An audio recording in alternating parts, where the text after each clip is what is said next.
Alrighty guys, welcome back to the Identity Project. This time, for the first time ever, we are going live. We have the whole setup here, the crew, and I'm interviewing none other than my beautiful wife, Alex. What's going on?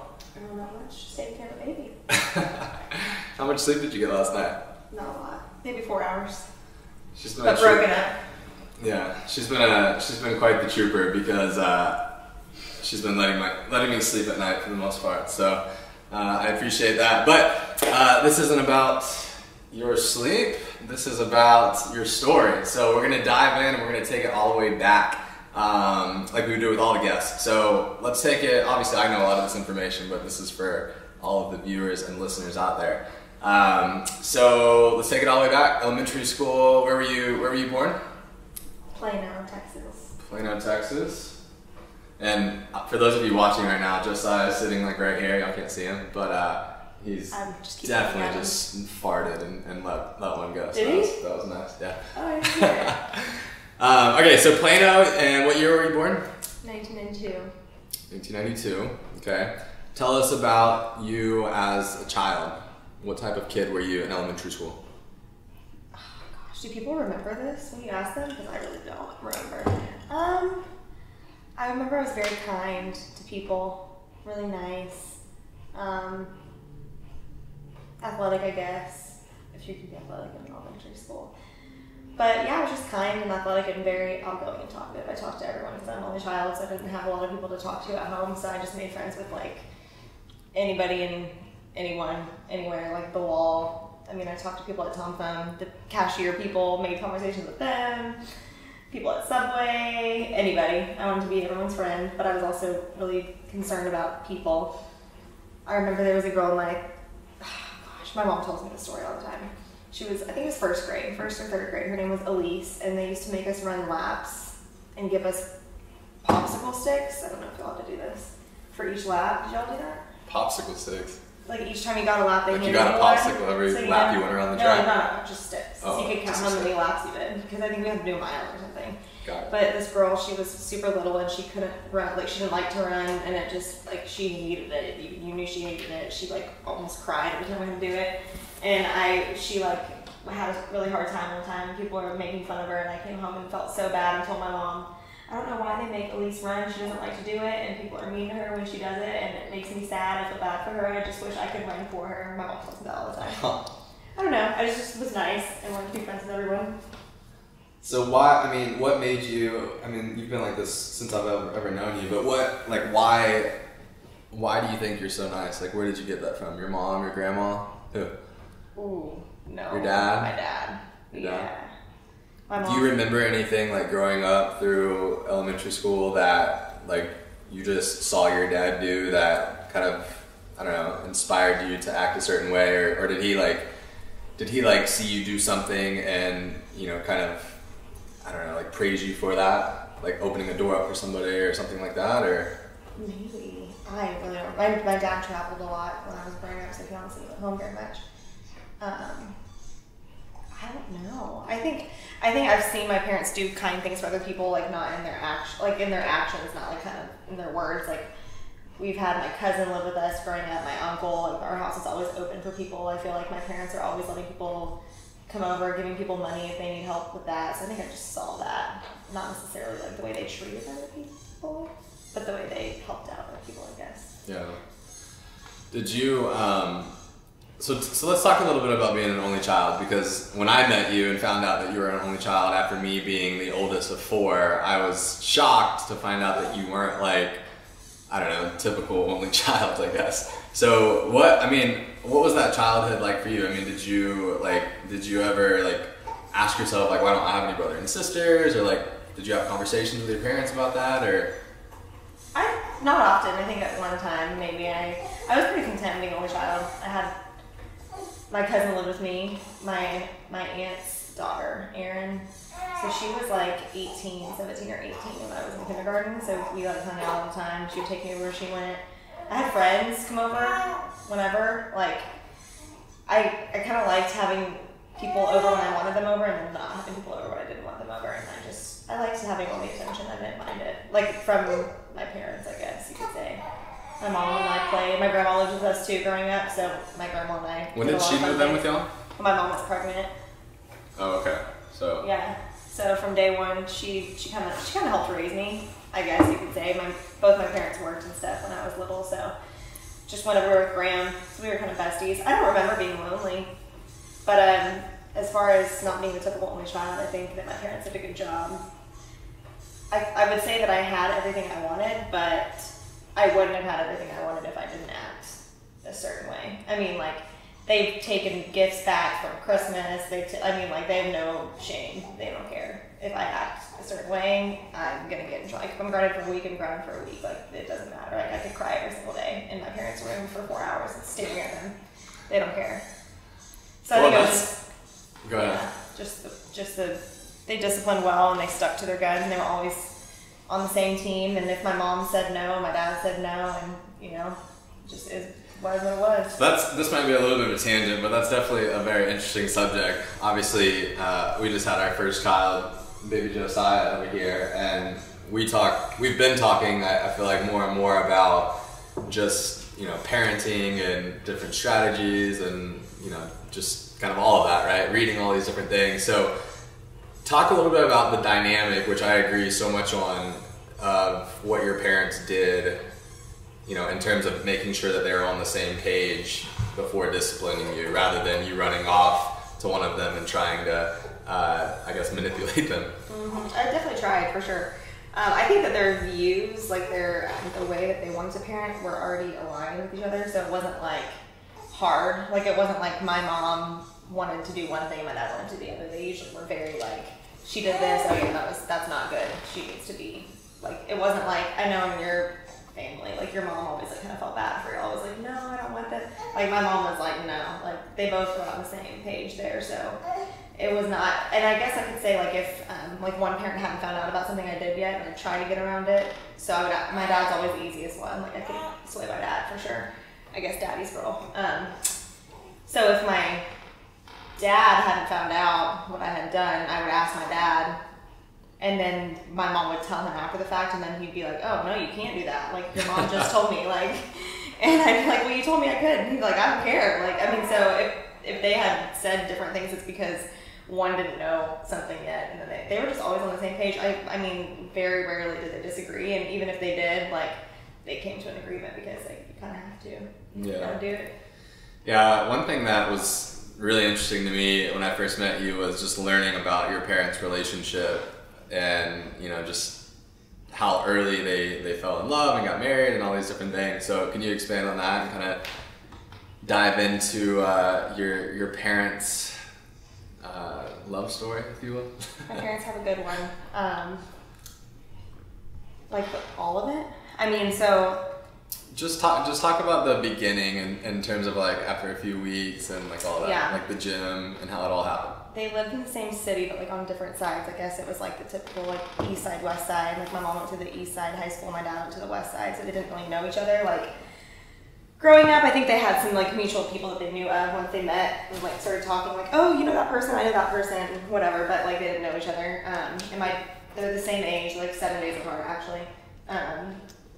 Okay. And my dad was in college. My mom never went off to college. She just stayed in this small town in Ohio called Lorain. And my dad was on college break and he was working out at the gym. And my mom was a fitness instructor at the gym and she saw him working out and she told her sister, my aunt, she said, I'm going to marry that guy one day. And my aunt said, do you know him? She goes, no. And she said, have you even talked to him? And my mom goes, no. And she was like, okay, Lisa, you're crazy. Like, whatever. My mom was like, no, I'm telling you, I'm going to marry him one day. And then months went by, because it was like Christmas break that he was in town. And then he went back off to school and she didn't see him again. And then, I guess, what's the next break after that? Spring break or something. He came back to the gym and she said to my aunt, like, there he is again, that guy I'm going to marry. So then he was walking down the stairs and she was walking up. And he said hello. And she said, hi, and he said, hey, I'm going to this place for drinks tonight if you want to come by. So then she went, and then they went on a date, like, I think the next day, and she told him she loved him. Like, literally, second date, like, second time they ever hung out. And they got married 3 weeks later. and now it's been, they were my mom was 21, they were both 21. So now it's been 35 years, 36 years. Yeah. Yeah. They're still very in love. I guess as in love you can be at 35 years in marriage, but they both still love each other a lot. And they didn't want kids at all. So they were married for 10 years before they had me. And it was a mistake. My mom was on birth control. They were actually going to buy like a pool or something, or I forget what they were going to buy. And then she found out she was pregnant. That's crazy. I mean, that's literally one of the craziest stories I've ever heard. Obviously, I've heard the story so many times now, but they're very much so still in love today. And I think that they've been a great influence in our relationship as well. So talk to us a little bit. You said that you were super athletic in elementary school. You played in all of these sports. So talk to us a little bit about that. What sports did you play? All of them. Soccer, volleyball, basketball. Is that what you can play when you're little? I didn't play t-ball. Do girls play that? No. Well, yeah, they do. I don't know. I didn't play that. Soccer, volleyball, and basketball were the three that I did like when you're little in elementary school that you can do, I think. I liked to run. I just liked to do anything outside. I was definitely a tomboy. What else did you do like outside of sports? Like, did you we talked about like I was super into like drawing. Did you like? I was an ice skater. I did ice skating. Oh yeah. Remember I told you that? Yeah. Yeah, I loved that. I really was actually pretty good. And then my good friend, I convinced her to get into it. And then she like was naturally super talented at it and like was better than me. And so then I got really upset and quit because she was better than me. Here, I'll give it to me.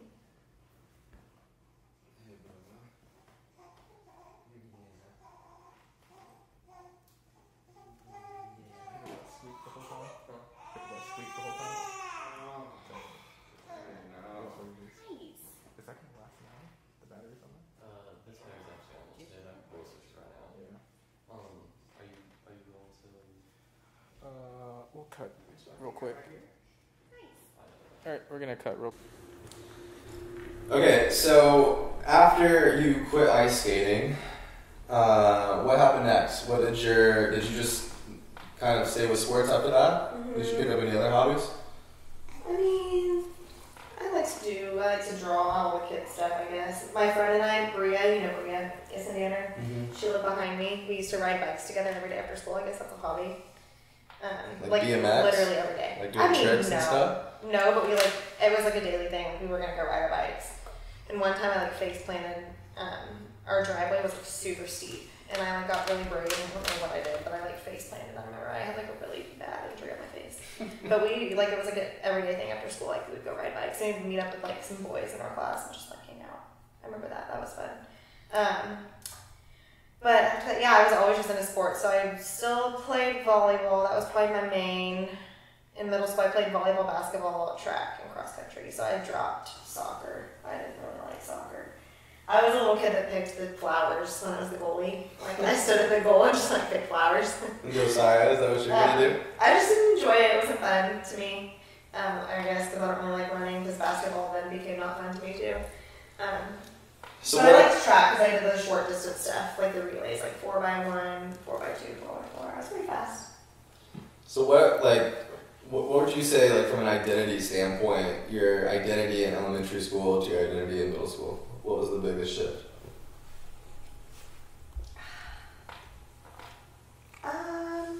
Obviously boys probably affected it a little bit. Yeah, and then I started, I think I cheered in 8th grade, not 7th grade, because I wanted to be a cheerleader.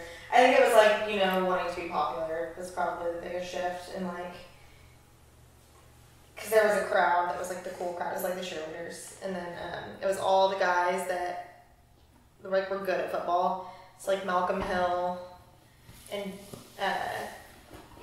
Quentin and all these guys that they were good friends with the cheerleaders, and so I wanted to be popular too, I guess. So actually Malcolm Hill was he was not my first boyfriend ever, but he was my first middle school boyfriend, and he made me popular. I remember that. Shout out Malcolm. Malcolm Hill, yeah. Yep.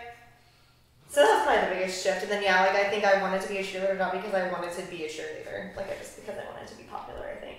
Yeah. And then I did, and then I actually did enjoy it, obviously, because I continued to do that in high school. But I don't think I wanted to be a cheerleader at first just because I thought it was fun. I just wanted to be cool. Yeah.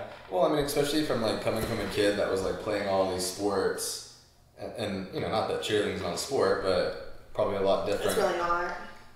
Not in middle school and high school. I mean, the gymnastics side of it, like, I mean, I'm a huge believer that gymnastics is a sport. But I mean, what about like on the academic side? Like, were you a smart kid? Was school hard for you? Like, No, I was super smart. Super smart. I really was. It sounds bad, but I was naturally. I mean, I didn't really have to try either. So you just got all A's without trying? Yeah. Man, it must have been a life. In middle school. In high school, I mean, I had to try a little bit, but yeah, definitely. So how, I mean, as you transitioned into high school, like, at what point did you know you wanted to be a nurse? Because at a pretty early age when you knew that. Oh, really? Forever? I guess so. I think the first thing I wanted to do was be an astronaut. That was in elementary school now, because I mean, you know, dream big. Astronaut to a nurse? But except that would really give me anxiety now because, like, writing and that thing's a bit wrong. That would stress me out. Going to space? Yeah, that's crazy. Yeah, I think ever since middle school, maybe. Because in high school, you could take those classes, you know, and I like knew I wanted to do that in high school, so it must have been in middle school I knew that. Yeah. Was there anything that happened to you, or was it like with your grandma and like nurses taking care of her, or was it? I just wanted to help people, but I wanted to make decent money too. Yeah. And nurses make decent money. But did you ask your parents, like when you were in high school, did you ask, because like, I mean, that's the question I always think about for so many kids in high school is like, you know, you're supposed to go to college and you're trying to like figure out what you want to get a degree in, you're supposed to like have your whole life figured out, and like, I had no idea. So was there any type of influence when you went to your parents, you're like, I know I want to help people, and then they were like, maybe you should look into being a nurse, or just, no. That's like, how did it happen? You don't know? It just happened? I just wanted to be a nurse, yeah. I really don't know. I can't remember. Maybe Graham. Maybe it's Graham. Because you know, Graham says that she used to be a nurse, but she really wasn't a nurse. You know that story? Yeah. Yeah, my grandma. Maybe from her. That's a great story. You should share that, actually. Yeah, my grandma. So back in the day, like, I mean, she's old. She's 93. So back when she was working, she worked at a hospital, and she worked at the front desk, okay? But back in the day, they let people do things, like, at the front desk that they shouldn't do, like, that they definitely can't do now. They let her put IVs in, put, like, catheters in. So she tells people she was a nurse because she got to do, like, certain, like, nursing, like, skill things. But, like, she goes real far with it. Like, she talks about, like, what she wore in her graduation, and, like, she legit was never a nurse and never went to nursing school. And she knows that she's making it up, too. So, like, that's the funny part. Because my mom will call her out and be like, Mom, you weren't a nurse. She's like, well, I know, but like, she knows that she's lying. So it's pretty funny, but, I mean, she did get to do and see a lot of stuff. And she used to tell me all about, I think she was in the ER because she saw some crazy things, but maybe it was with Graham. I don't know. So talk to me a little bit about, this is obviously a big piece that we want to hit on here, and I mean, you had a little bit of a transformation of your own. Obviously with iCoach we do a lot of, you okay, buddy? We do a lot of, transformations and helping people with, changing their body composition, losing weight, whatever it may be. So talk about you as a high school girl when it comes to nutrition and your body and exercise and all those different things. Like, what was your mentality back then? I mean, in elementary school, middle school, I always was just like pretty fit, never worried about anything. Same with high school, like freshman, sophomore year for sure. Because freshman year I quit, I didn't cheer again, so I cheered in 8th grade, and then freshman year I decided not to, and I stuck with volleyball and track in freshman year of high school. It was just like, did sports.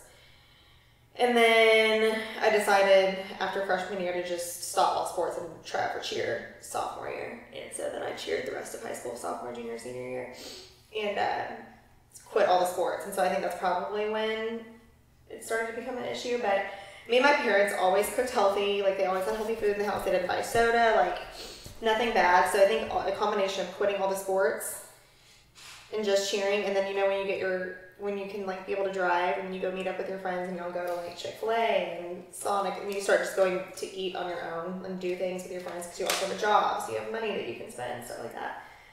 So I kind of got a little chubby. Like, I wouldn't say I was fat, And I never saw myself as fat either. Like, I don't think I really had like self-esteem issues at all. No, my parents were really good about not like making comments or, you know, whatever. They just like would tell me like, you don't need another Dr. Pepper at dinner, but they never were like, you need to lose weight. But I mean, I'd say like I was a great average weight. I never weighed myself in high school until I got chubby. And then I would say I probably gained like 20 pounds, maybe 20, 30, I don't know. At what age? That was at 16? Yeah, probably from freshman year to junior year, like accumulated over time. And that was when you fell in love with Chick-fil-A during that time period? Yeah, Sonic, man, we did like Route 44s, like the like flavored teas, like raspberry tea. It probably has like so much sugar in it, I have no idea. Mozzarella sticks were great. And also, like, I had friends who, like, they could eat literally whatever they wanted. It didn't affect them, so I would just go, like, out, eat with them, and it didn't really matter. And I was the only one that was gaining weight and not them. So, I mean, and I look back at pictures where I was not fat. I was probably overweight, though. I was considered overweight, probably. But I will say there was one time, so I dated a guy all 4 years in high school, freshman, sophomore, junior, senior year. And his friends were like I grew up with them, so they were like my brothers. And so they would just mess with me, and like we would mess with each other, and I wasn't very sensitive. I wasn't really like a sensitive girl, like I had tough skin, you know. Well, when I started to get chubby, there was a day his friends, like it was cool back in the day to get like car paint and just randomly go to your friends' houses and like write stuff on their car. Oh, I don't know if y'all did that. Yeah. But like as a joke, like put stuff on their car, like silly string, whatever. Well, I go out to my car one day and there was a donut. He drew a donut. So rude. Like on the driver's seat. Like, so if I was sitting in the driver's seat, there would be like a donut in my face. And then on the passenger side, it said, "Eat me," with an arrow. And then... Tash, come here. Come here, bud. Come here. Lay down. You're literally... Lay down. Bro, you know how earlier when you've been over, you put your butthole in the camera? Now... Come on, lay down.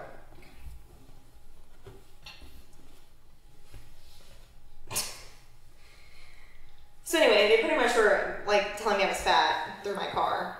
And I wasn't mad. I just remember like reaching out to my boyfriend and being like, "Dude, your friends are so rude." And then I told my parents, I was like, "Mom, look what they put on my car." And then I think it was the first time my mom was like, "Well," she's like, "You know," I think I was a senior. Yeah, it was like the beginning of my senior year. She was like, "You know, they call it freshman 15 when you go off to college." She's like, "You can't really afford to gain freshman 15 because you kind of," like in a nice way, is telling me that I'd already like put on the freshman 15. And I was like, "Oh." And so then I kind of started to realize, and then I like looking back at pictures of myself was like, "Oh yeah, I'm definitely getting kind of chubby." And so then I became like obsessed with, well, actually what really happened is the boyfriend I dated, I really hope he doesn't watch this. This is not good. I found out he did some really not nice things, and so we broke up, and I was like super upset about it, and I wanted him to want me back, and so I was like, I'm gonna get skinny, and he's gonna want me back. And so then I became obsessed with getting skinny because I wanted him to be jealous, and like, you know, it definitely worked. Yeah. Well, I mean, I think there's two parts to that. One, I mean, I talk about it all the time. I literally ate terrible growing up. Elementary school, middle school, high school. I mean, I got a college football scholarship and, you know, thought that bulking up meant I needed to go eat 5 chicken burritos from Taco Bell every single day that summer to get ready. So 20 pounds later of basically straight fat and not really much muscle, that didn't really work out well. But, you know, it's one of those things where it's like, as kids growing up, we're so active, we, you know, like, I mean, not that we should eat whatever we want, but like most people eat whatever they want and there's not a problem with it. So, it's just interesting to think back. I mean, like, I wonder if your body would have responded the same if you were still like as active, like still playing all those sports. I don't know, yeah. It's like psychologically, like you're the only girl that it's affecting, you know, and so it's like, it's just, I mean, I don't know if you thought that, but I would think to myself back then, it's like, why can't I, you know, whoa.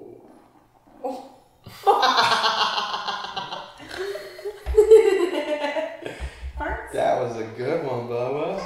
Oh, it's okay. I'm not making fun of you. It's okay. Anyway, yeah, I definitely did feel like, why am I gaining weight? Yeah. For sure. But I didn't look in the mirror and think I was fat. I'm telling you. I didn't feel like I was. Yeah. Like my clothes still fit, they just didn't fit as good. Like I could button the buttons, it was just like they were real tight. Yeah. And my cheer skirt was like getting shorter, but it was like still fit. Yeah. So I didn't think I was fat. I really think it's when they put the donut in my car and then me and my boyfriend broke up and I was like, oh, I'm gonna get skinny. Yeah. But I never was like, oh, it's sad because I was fat. So what are, like, when you have this mindset, this mentality, and you hear this in, you know, all the time, right? Like, male or female, it doesn't matter, but this, like, this, like, revenge, like, I'm gonna get back, like, I'm gonna show them, right? So what was the first thing that you did when you kind of adopted that mentality? Like, so that meant, obviously, you're gonna work out and start working, you know, watching what you're eating, but, like, what did you do? And then that led to kind of a negative relationship with food in your body. Yeah, it was great at the time, but it was probably the worst thing that ever happened to me. My parents were awesome, and you know, only child syndrome. They kind of gave me whatever I wanted, so they hired a personal trainer for me. He was like a family friend, but he was a great personal trainer. Would go to him like 3 times a week, maybe like 3 or 4 times a week. It wasn't cheap either. And he didn't really help me with nutrition. I didn't ask either, so I guess like what most teenage girls think to do is just like not eat or like eat not a lot. Yeah. So I just probably lost all my weight from I was just working out, and I never had been since, you know, I quit all the sports freshman year of high school, and I just was like cut my calories probably in like an eighth. I don't know. I mean, like, I don't know if we had the little we were talking about this in the car the other day, the shop in school where they had all these snacks, and they literally had like huge muffins, like Pop-Tarts, Singer's ice cream bars. I mean, I would just go ham in there, like, all the time. And so I wouldn't eat any of that. I like, didn't eat at all, probably, throughout the day at school. I would eat, like, a granola bar for breakfast, like, a turkey sandwich and wheat thins. Wheat thins were, you know, on the diet plan. Turkey sandwich and wheat thins for lunch, and, like, whatever my parents made for dinner, which was probably healthy. But, like, I just cut out, like, pretty much all the snacks, and I was probably eating, like, 1,000 calories a day. Probably, yeah. I don't know. And, like, working out, like, super hard workouts. Like, dying. And you're working out like 5 days a week? No, like 3. 3? And so then what happened? Like, you just started losing weight really fast, or what happened? Yeah. I would say, so we broke up after homecoming. Homecoming's in like October, November. By like April, so like 6 months, I probably lost like 30 pounds. And once you started, like, were you the girl that was, like, stepping on the scale every single day? Yeah. And so talk a little bit about the fluctuations on stepping on the scale every single day, and, like, did it affect you? Like, did it affect your mindset, your motivation? If I weighed, like, a pound more than I did the day before, I would, like, not eat breakfast, or I would, like, drink less water, because, you know, water makes your weight higher, but water is good for you. I mean, now I know these things are ridiculous, but, yeah, I was not healthy at all whatsoever. Bad. So, did you, I mean, obviously, I'm assuming you were hungrier, and I'm assuming you were, you know, like, I mean, obviously, if you're only eating 1,000 calories a day or whatever, like, were you just telling yourself that you weren't hungry and that you had to do it? I don't think I was. Maybe I was at first, but I just got used to it, maybe. Yeah, okay. You probably don't remember how long I don't that took. remember. Yeah. I mean, I remember me and my best friend used to go get froyo all the time, and we went, and I, like, was like, I'm not going to eat anything, but I'll sit with you. Like, I wouldn't even eat. And this is in high school. Yeah. And she would get mad at me. She'd be like, "You're like, that's ridiculous," and I'd be like, "I just have goals." Like, I thought she was being rude, that she thought I was being ridiculous, but now I look back on it, and I'm just absolutely being ridiculous. Yeah. Wow. Gosh. It's just so sad. I mean, it really, like, breaks my heart. But side note, the guy did want me back. Cash, come on. Cash, get up on the couch. Go. Okay. Yeah, no, I mean, the fact that was in high school, and knowing that there's so many girls that go through the same exact thing, and then later into college and even through the rest of their life, I mean, you know, it breaks my heart. I hope that our daughter I hope that doesn't happen. Like, I hope that we can instill. If we have one. Well, hopefully we have a little girl next. Anyways, okay, so you got your revenge, you got skinny, you basically snapped your fingers, starved yourself for however long, and then now you lost all this weight. So then what? how did you feel? Was it worth it? You were happy, you were confident, you were all of that? Really, yeah. Yeah? So what happened then, like, what was like maintaining this looking like? I mean, obviously you couldn't sit here and eat 1,000 calories for the rest of your life, so what happened? I mean, was there a rebound? Well, that's when I met you, obviously. I met you that year, that summer, and I was super skinny. And then, I stayed skinny, I would say, up until nursing school hit. So 2.5 years I maintained it, and I was still eating probably 1,000 calories a day. I obsessively worked out. The thing that I think scared me the most is when you got sick that one time. Remember? No, you got your tonsils out. My wisdom teeth. Or your wisdom teeth. Jesus, my memory. But no, your weight got down to what? Like it was 90 something. Like 90 something pounds, yeah. And that's when I was, I was like happy. Yeah, and I was like, no, this is like not okay. This is not healthy. So I pretty much just did the same thing, like weighed myself every day and just was very conscious about what I did and what I ate every single day. And how many years? 2 years? Oh yeah. Mm-hmm. Like I would go, you remember, I would go sit in the sauna at 24 if I... Yeah. Like, wow. Yeah. That's crazy. So then we met. So I basically slid into your DMs on Facebook and I was like, but hey. you wouldn't have slid in my DMs if I looked like I did before. Well, I'm sure we would have found each other at some point. But no, so I reached out and I was like, hey, you look so familiar. And obviously, I was just one of my great pickup lines there, but it worked. And then going back to your, your parent situation story, for those of you that haven't heard this one, the first date that we ever went to, it's okay, it's okay, it's okay, it's okay, yeah.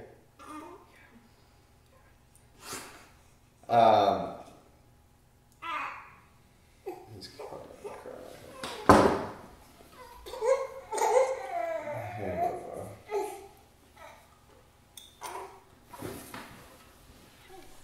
Yeah. Yeah, so I remember when you, on our first date, when it was over, you went to, I went to go give you a hug and basically you wouldn't let go of me. That's why I brought that up in terms of your parents earlier, because it was like this, I didn't know it then, I guess for sure, but I was just thinking to myself, I was like I went to go let go and you were still squeezing hard and I was like, why is this girl not letting go of me? But we hugged for 10 minutes and I just think back to that moment all the time now because I'm like, obviously then I didn't know that I was going to marry you and spend the rest of my life with you, but when I had, I don't know, just the moment I think back on it, it's like the 10-minute hug on our first date, that had to have meant something. Mm-hmm. I feel like we were talking while we were hugging though. Yeah, we were. It wasn't super awkward, but we were talking. Okay, so where was your head at? Obviously you just came out of that 4-year relationship and then you met me. So, you were just completely over that guy and ready to date, or where was your head at around the whole situation? You were definitely rebound for sure. Yeah. Yeah, I was definitely not over him. I was like, yeah, just try it out and see, I thought I would probably end up back with the other guy, but I think life has different. Yeah, no, I think back to that time where it was very early on and we were going to the lake out in the jet skis and we were driving to the lake and I found in your messages or something, were talking with each other and I was I got so mad because... He's being dramatic. I responded one time. When someone blows you up and you don't respond and then you respond one time because you feel bad? That was that situation. Well, anyways, in that moment I was that was one of our fights that we've had over the years, but after that, I guess where do we transition from here? So we're in, basically I met you right after high school. Mm-hmm. I came to your graduation. That was one of the first times. That was right after our first date. Mm-hmm. So then I'm still in community college at Collin at this point. And then when did you were trying, talk about trying to get into nursing school. Is it in terms of like nutrition or just like? No, just like just the struggle of getting in, like. Yeah, my first Studying year of and all college. When did I move in with you? I think it was after the first year of college. So the first year I lived in the dorms. I had a roommate, but we actually went to high school together. But we weren't like friends in high school, but we knew of each other. It was like the best roommate situation because she was awesome. We became good friends, so that was fun. I remember you came up to the dorms a couple of times and stayed the night, but I was super focused. I mean, I think I chose TWU because I knew like nursing school was going to be hard. Like I needed to really try and get in, so I didn't need to go to like a party school because it was just not gonna like be. But I was not really a party girl anyway, like at all. You probably remember when you introduced me to a lot of your friends. I was like, oh gosh, like we were like going to all these parties, and I was like, this is not me at all. But yeah, it was hard. I mean, I studied all the time, but I like enjoyed it, and I wanted, like, I knew that that's what I wanted to do, and I knew that, like, my parents always told me, like, I mean, I had, like, we had different stories completely. You had to work in school, like, you had all these other things you had to do, and I had nothing else to do besides go to school, and so my parents always told me, like, you have no excuse to not, like, get it. Like, there's no reason why you shouldn't, like, I mean, like, I guess if I had, like, a learning disability or something, or, you know, whatever, like, if I had trouble in school, but I had never shown any issues in school up until then, so my parents were like, you know, if we're paying for your school, you know, there should be no reason that you're not, like, getting A's and being able to go get into nursing school because you have literally nothing else to focus on at all. Which I didn't. Like, I didn't have anything else to focus on, but I guess besides you being in a relationship, my parents were probably, I think that they were like, not happy, but they were like, you know, you better stay focused on, because I remember like driving back and forth, like staying in the colony sometimes, like staying at your house, and I'd have to bring all my stuff to study, and like I'd have a morning class and have to get up early and drive back to Denton. Like that was probably not ideal, but I made it work. I studied at your house in the bathroom. Yeah, because I got an apartment when I started doing personal training, and then you moved in. How old were we then? Was that like? I was 19. 19. So I was 20 and 19. Wow. Back in the day. My second year of college. So I think my parents were like, I remember telling my parents I was not going to live in the dorm anymore after the first year, and I was going to move back home because I was too scared to tell them that I was going to just probably move in with you at your apartment. So then I just started staying at your apartment like every night and like bringing like more clothes and, you know, whatever. And I think my dad was like, so are you like living there? And I was like, yeah. And he was like, you know, I thought they were going to be so mad. I thought they were going to say like, you know, we're not going to pay for your school if you move in with a guy, blah, blah, blah. But they were like, as long as you do what you need to do and like do well in school. And I mean, I think they were like, there's plenty of worse things that she could be doing. So, you know, as long as she's staying focused and doing what she needs to do in school. I mean, I thought they were going to tell me they weren't paying for anything because I still have my Dutch credit card at that point. But yeah, no, I mean, I can't remember how many times I've just been in disbelief at having your dad's credit card to pay for gas and everything else, and every time he would ask, or he would be like, here, just take this. I'm like, Al, stop. Like, I don't want him paying for our stuff. Like, I don't like that. I feel guilty about it. But so I think that their support made it easy for me to focus on school too. Because I think if they were like, you know, you can't move in with him, blah, blah, blah, I would have just been super stressed out and like upset. Yeah. My parents were so strict in high school, and then like right when I got out of high school, they just completely changed. I think they saw that I was doing well, and I wasn't like going out and like doing drugs and all that stuff, so they were okay. Yeah, so speaking of that, going out, drugs, all that, I'm so curious, what did you, like when you first met me, I mean, because I still wasn't exactly like the most perfect angel in the world, and I always tell you that you were like my guardian angel, because you just like, I mean, I feel like I was still in a bad place, still in a dark place in that moment. Like, did you see through any of that? Or like, I'm just so curious on like, why did you? I really didn't know. You hit it well. Yeah. I mean, I could tell by like the people you hung out with. I was like, oh god, I'm like, these people are crazy. Yeah. Like, you didn't act. I mean, you were definitely like, now that I look back on, like putting on a front because you didn't want me to be like, oh, I can't date this guy. Like, he's crazy. But no, you hit it well. I mean, I knew that you were crazy. Like I knew that you had, like I knew that you did those things in the past, but I just was like, oh, Yeah. you hit it well for sure. I mean, I didn't know that you went to jail until like 6 months in. Remember your mom told me in an accident. Yeah. Oh yeah, I remember her telling. I wasn't ready. I hadn't told you yet. I wasn't really ready to tell you, and she told you, and I was like so mad. You were mad. Yeah. I wasn't mad. So did you but in terms of getting into actual nursing school, because you did the first 2 years at Denton, and then the next 2 years were in Dallas. So as soon as you actually got into nursing school, I mean that was the hardest part of the equation, right? Once you got in, it was kind of It was like a relief. not easy, but yeah, you're relieved. Yeah, but nursing school was rough, man. You remember? Yeah, no, I mean you had to work really hard, and knowing how easy school was for you going to elementary school and middle school and high school, I was kind of surprised when you were struggling with it actually. So let's get into the whiskey cake conversation. So you graduate. I mean, this is a notorious story. It's been talked about countless times, so it'll go on for ages. The whiskey cake stories. So you graduate school, you get a job as a nurse, and fortunately you got a job, but unfortunately it was night shift. And so you were in a really good spot at that time, but then you started doing night shift, and that was for 6 months or a year? Like 9. 9 months. So what happened over the course of night shift? Well, I guess you could say I was in a good spot, but I just put on some weight in nursing school, maybe 10 pounds. Nothing crazy, just a little bit. I wasn't a twig anymore. But then I was at that point I started to get really into CrossFit, so I think a lot of it muscle too that I put on when I was in nursing school.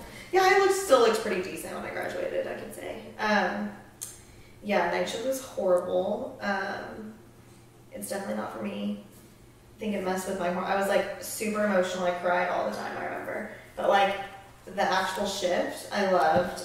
It was slower than day shift. It was super chill. I had the coolest coworkers. We had so much fun on the job. And I remember we had it was 5 of us. And when we would all work together, we would legit all text each other and be oh, we're all working.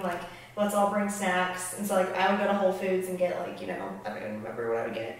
And then Devorah, one of the nurses, she's a candy queen, so she would bring bags of candy. And then another nurse would bring chips and dip, and it would be just a buffet. And then we would just lay it out at the nurse's station because it's night shift. No one's really out in the halls that often. And I would just eat. Honestly, if you ask one of my coworkers, Bree, she works with me on day shift now. They legit had a nickname for me behind my back, and it was called, I don't even remember what it was called now. Because I would literally take a bite of everyone's food. I forget what it was called. I don't remember. But Bree was and because when I would tell people I legit gained 30 pounds at night and I didn't stop eating, Bree would be oh, she literally didn't stop eating. I would eat all the food because it's slower, so you have time. So I'd just be bored and hungry. Just hungry and bored. So over 9 months, a 9-month period of time, after you graduated school and started as a night shift nurse, working 3 nights a week, you gained 30 pounds. 20, 30, yeah. Mm-hmm. And so did you, from an activity standpoint, would you say that lowered down too during that 9 months, or it stayed the same? Same. So it was just the night shift, snacks and things, or was it sleep too? I don't know. I mean, I remember sleeping all the time, honestly. Yeah. But yeah, maybe sleep. Maybe my hormones. I was just sad all the time. Yeah. So my hormones too, but I was eating constantly for sure. Yeah. Well, I mean, it's just so crazy. I mean, we work with a lot of shift workers with iCoach, and I mean, you hear about it all the time. But it's so crazy what happens to your body when you flip schedules, essentially. Because especially, I mean, you only work 3 days a week, but not necessarily in a row, and those could be, split up. And so, as we know, it's not necessarily the best thing in the world to try to get back onto a regular schedule. It's actually better to just stay on that night schedule, and we weren't doing that. I mean, you were going night to day. Yeah, nobody does. I mean, they don't have a life. Right, yeah, in a perfect world. But it's just crazy. I mean, 9 months, that's huge. So we were at Whiskey Cake one day, and you had tried, you had talked about, wanting to lose weight or different things like that. And then we were at Whiskey Cake one day. So I think I'd already switched to days. This was already on day shift. It was this Did you? way. Yeah, I mean, Okay. So you switched to days after 9 months, and then so how long was this after? How long was the whiskey cake conversation after you switched to days? Because the excuse before, it was always night shift, like I work nights, right? Maybe like a couple months, like 3 or 4 months maybe. Yeah. Okay. So you had 3 or 4 months to basically, you had shifted back to days, and so working night shift was no longer like the excuse. Yeah.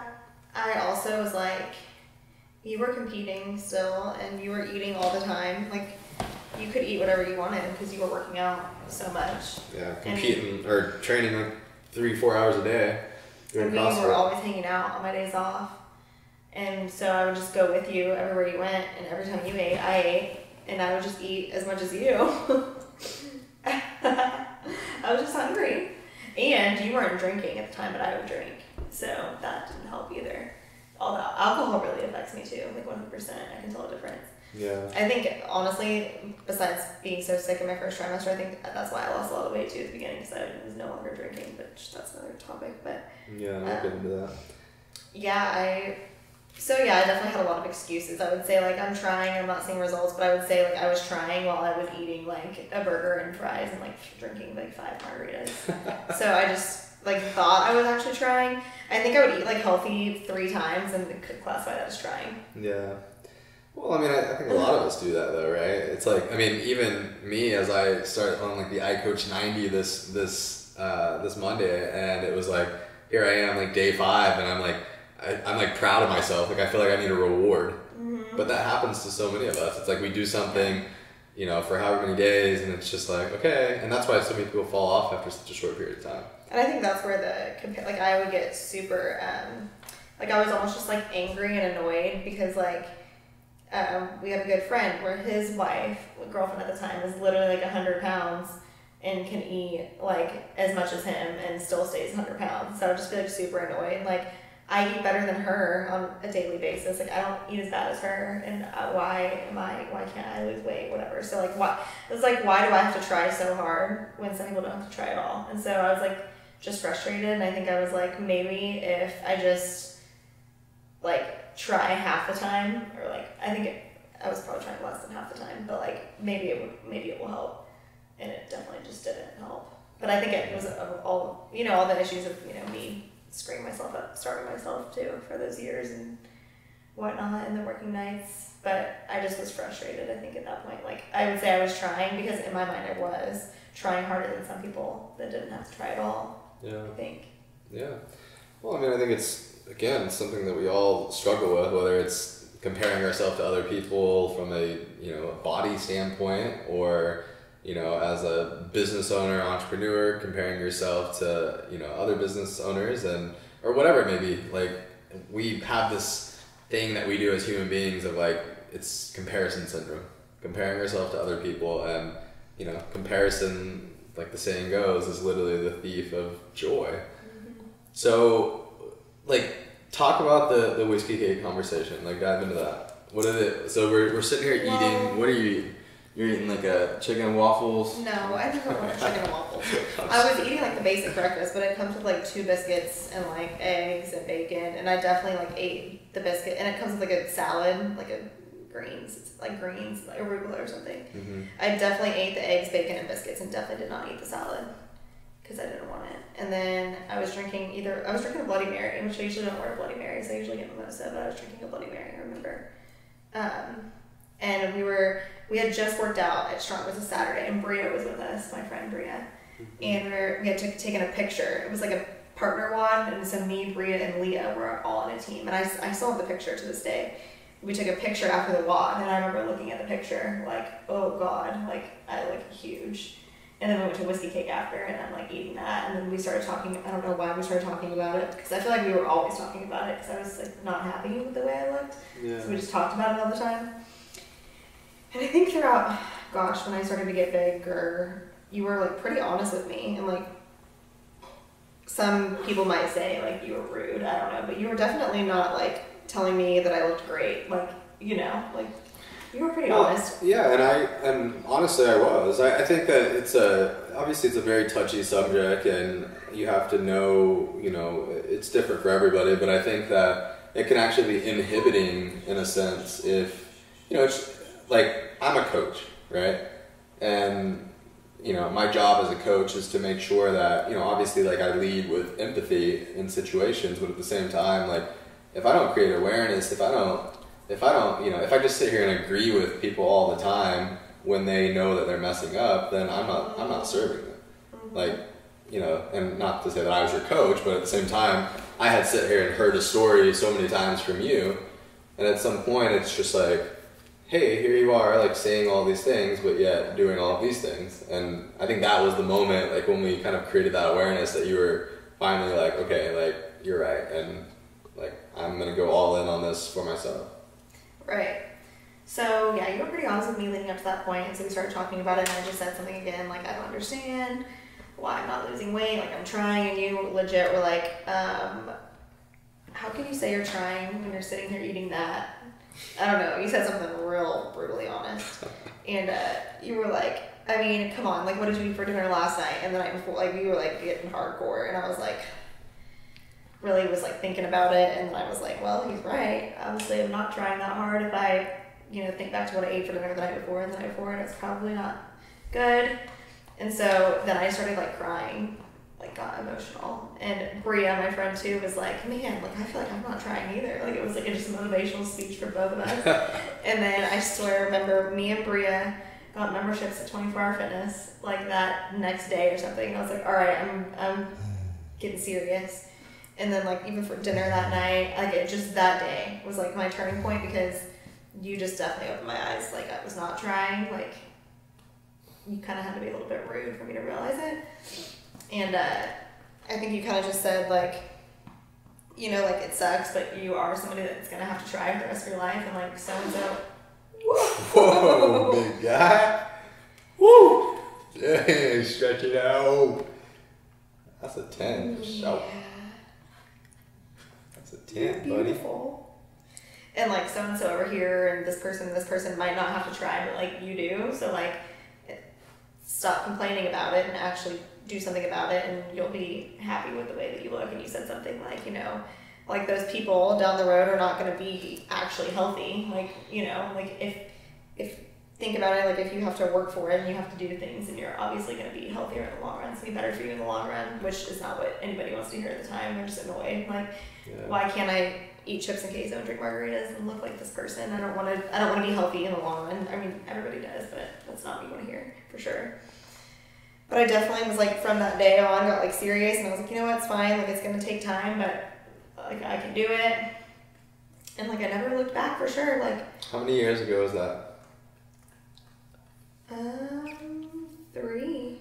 So over the course of that next year, after that day, you lost the 20, 30 pounds, whatever, and then have now maintained it for the last 3 or 4 years, in which I would say is a very like healthy, intuitive approach towards nutrition, towards lifestyle, towards having a healthy relationship with your body and food. And I mean, it's almost like it just it poses the question, like you had to go through everything that you went through to get to where you are today. And like it was those times in high school, it was the times during the nurse shift or the night shift, it was all of those times.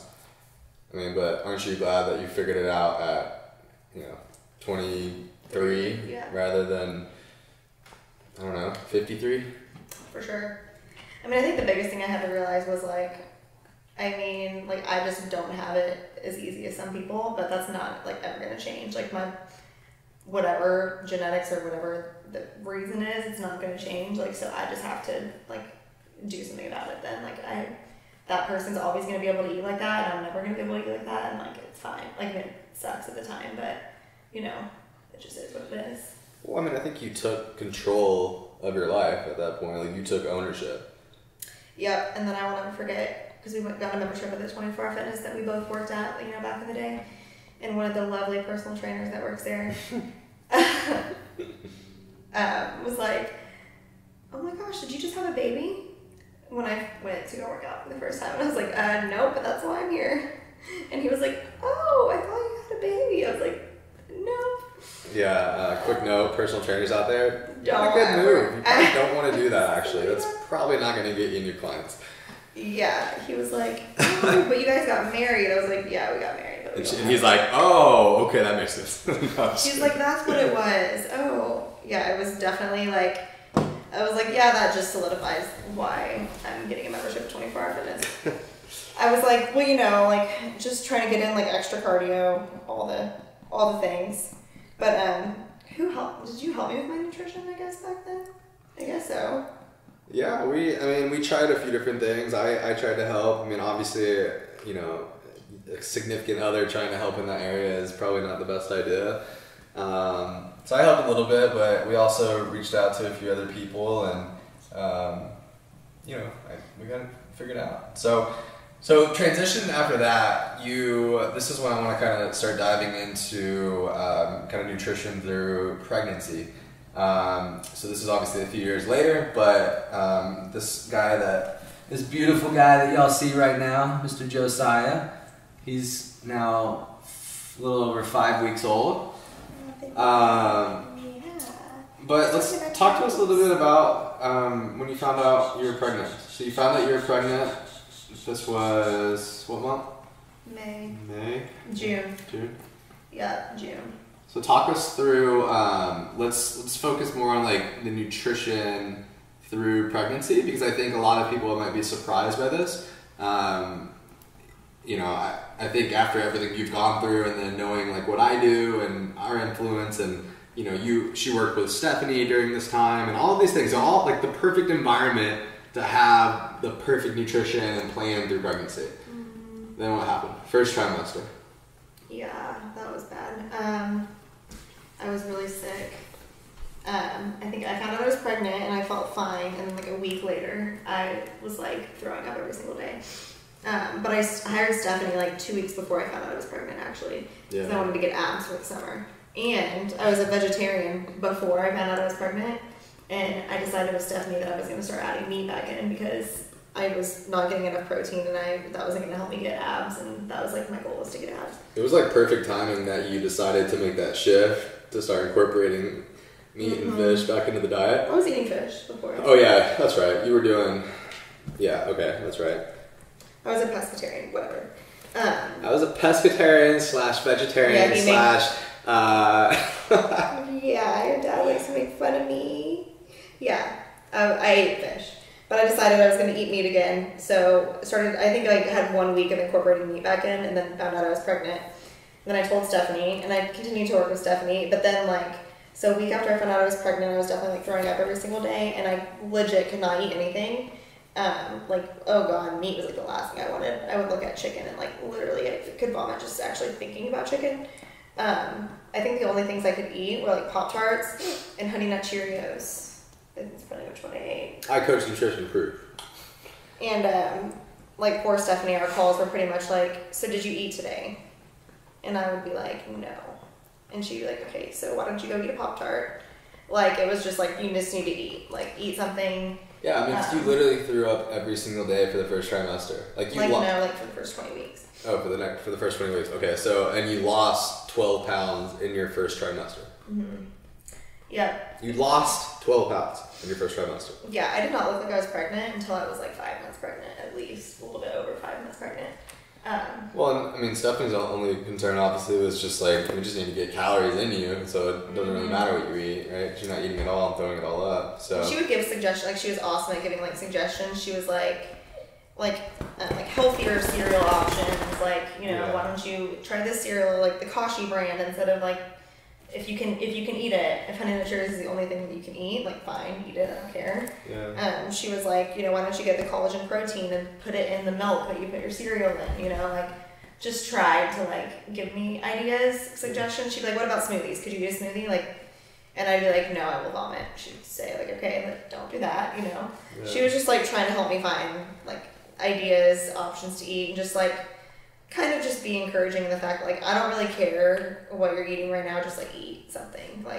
I would tell her I would eat candy, and she's great, just keep eating that. Well, I mean, I think the last thing that a pregnant woman is going to want to hear is hey, are getting scolded for eating certain things or not eating quote unquote healthy foods, because I mean, they're probably already stressed out about it themselves, that they had this plan going into pregnancy and now they're not being able to carry it out. Mm-hmm. So can you talk about that a little bit? Like, I mean, obviously you probably didn't even care after some point because you're just like, I just don't want to throw up every day. But was there any of that where you're like, man, like I had this plan and like nothing, it's not happening. Felt guilty because I was like, oh gosh, like my kid is like not getting any nutrition. Like I feel like awful, like a bad mom already. He's not even a mom yet.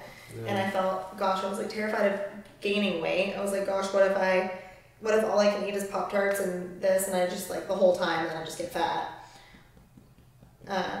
Or I was like, like since I'm not really eating anything at all, like what if that happens to me again, where I like don't eat anything, and then after I have a baby, like I start eating again, and then I get fat. Yeah. All those things. Yeah. I didn't want to be. So a lot of those like just self-doubts kind of crept back in during that time. Mm-hmm. Yeah. And people's opinions are just, they're there. Yeah, so talk about that a little bit. What were some examples?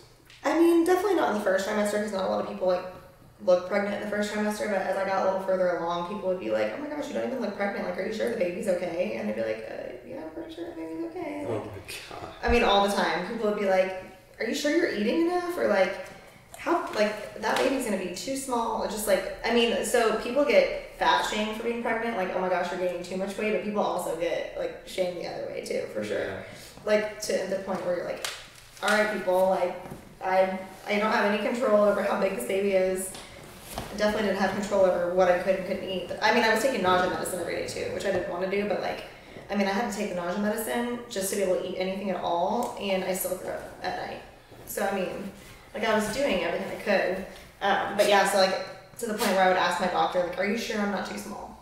Like, are you sure? Like, and she's like, yes, I'm sure. Like, and I would tell her, like, literally all I can eat is this, and everyone thinks that the baby's like not gonna be, the baby's gonna be too small. She's like, I will tell you. She's like, as long as you can keep food down, and like, she's like, it will get better, and like, I promise the baby's fine. So I mean, people's opinions are definitely there, and it makes you second guess, like.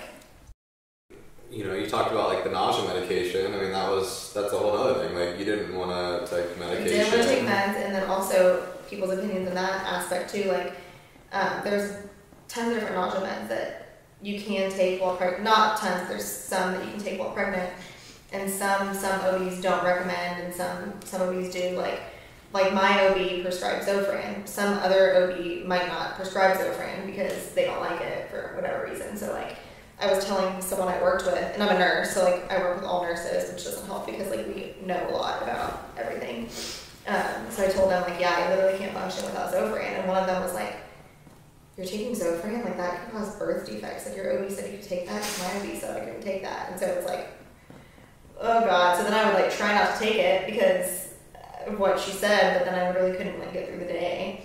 So I asked my doctor the next time, I went, like, are you sure Zofran's okay? Because my coworker said this, and she's like, I would not prescribe it to you if it's not okay. Like, Yeah. So you just have to like listen to your doctor, listen to whoever is your primary caregiver, and not everybody else, because that will just definitely mess with you for sure. Well, I mean, I think it's a great example of, really being careful who you let into your inner circle, if you will. I mean, it's like our environment influences us in so many different ways, and here you are, and you have all these different people telling you a million different things. Not just in that first trimester, but like, this is for everybody out there that's on a diet trying to lose weight too. I mean, you're hearing all of these different things. As soon as you start something, your friend is like, oh no, you should do this. And so it's just, you have to like, once you decide on what you want to do, like, you need to go all in on that and not let other, and people influence you, or at least do your best.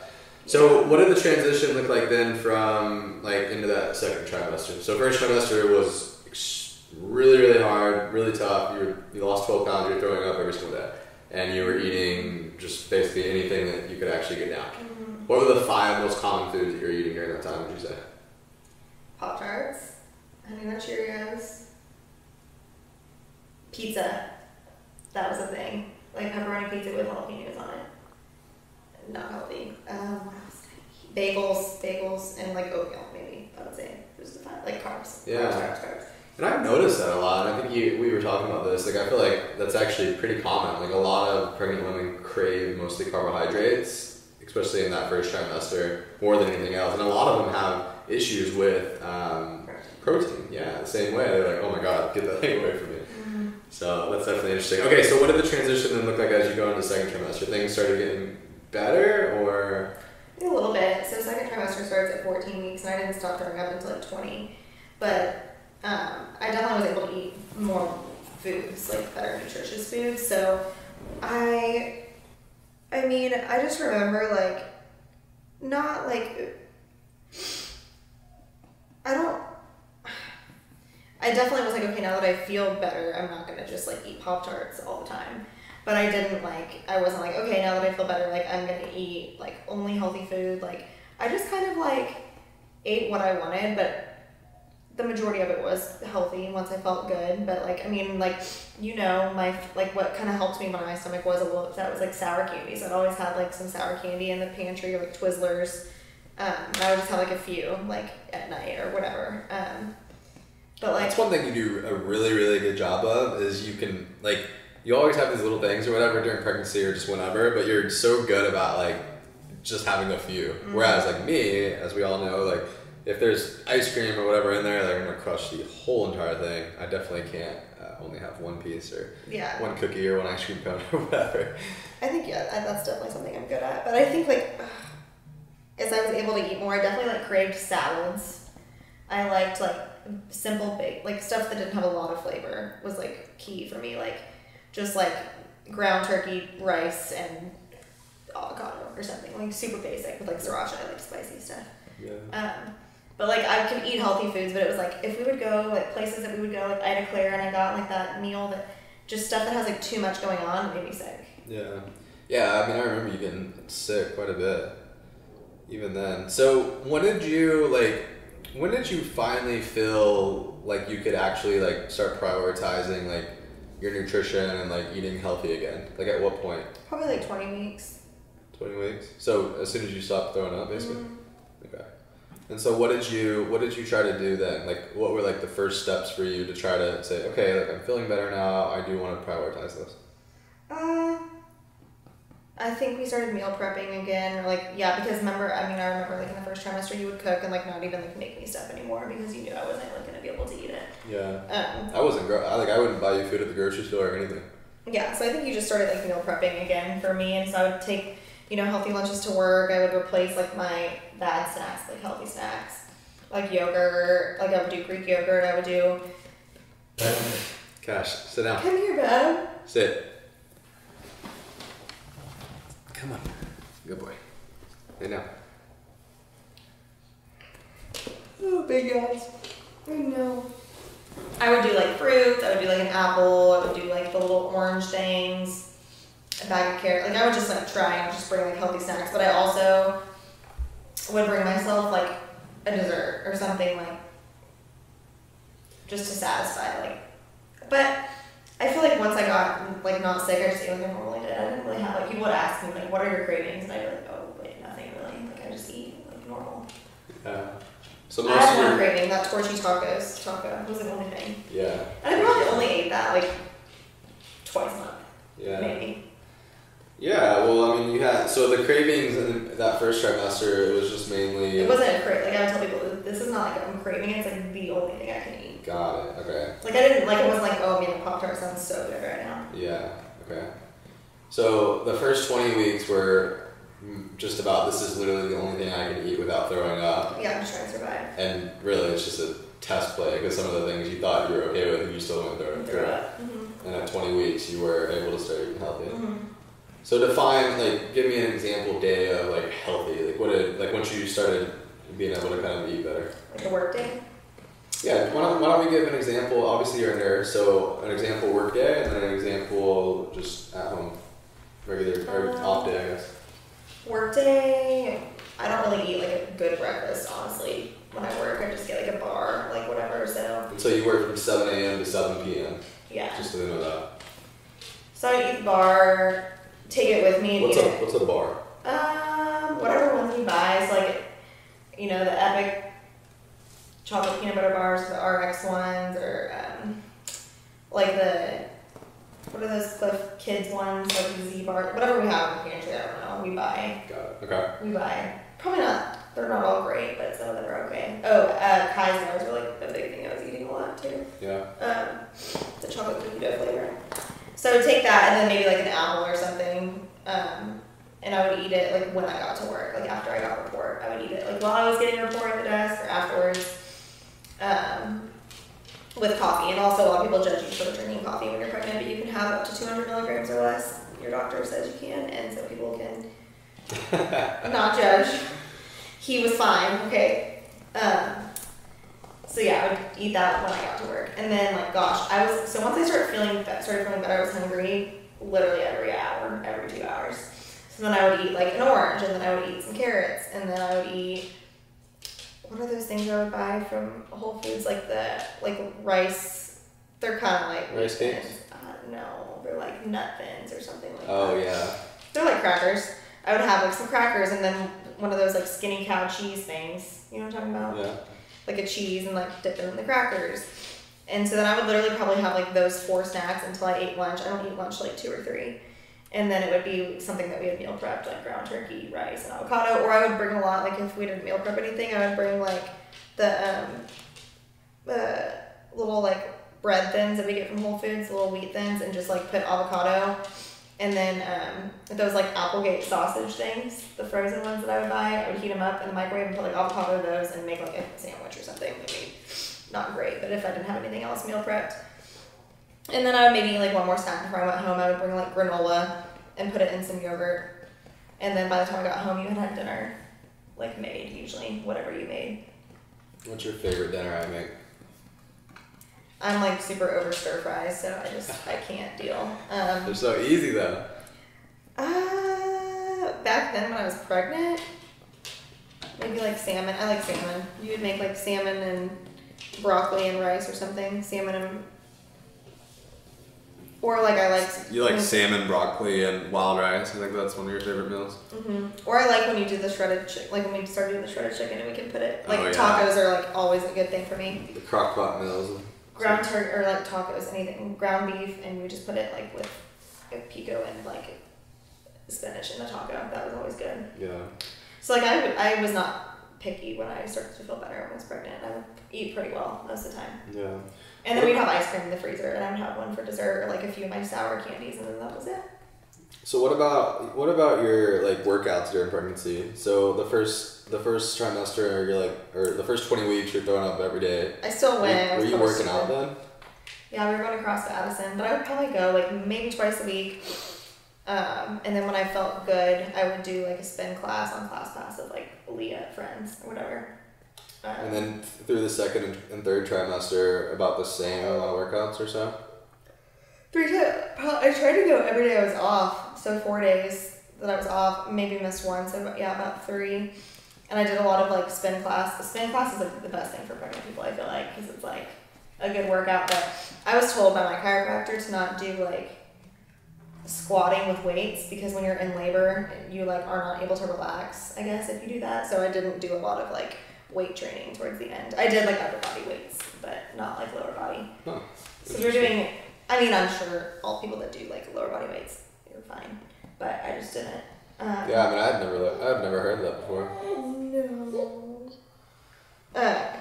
So yeah, I did a lot of spin classes, and then when we got our membership at Cowboys Fit, that was in December, so I was almost, like I had 2 months left of pregnancy, but I would go with you and do like whatever your programming was. Yeah. And just switch some of the stuff. Strength training and stuff. So it's more like spin and then strength training, upper body, I guess. Yeah. And then I just walked a lot on the treadmill, like on an incline, like jogged or whatever. Yeah. So talk to me a little bit about like through the whole 9 months of pregnancy and even now. I mean, obviously, you know, little Josiah here is 5 weeks old. So how, like, talk to us about the emotional side. I mean, obviously there's a lot of moms watching, listening. Like, talk to us about your emotional journey of pregnancy. Like, what did you struggle with?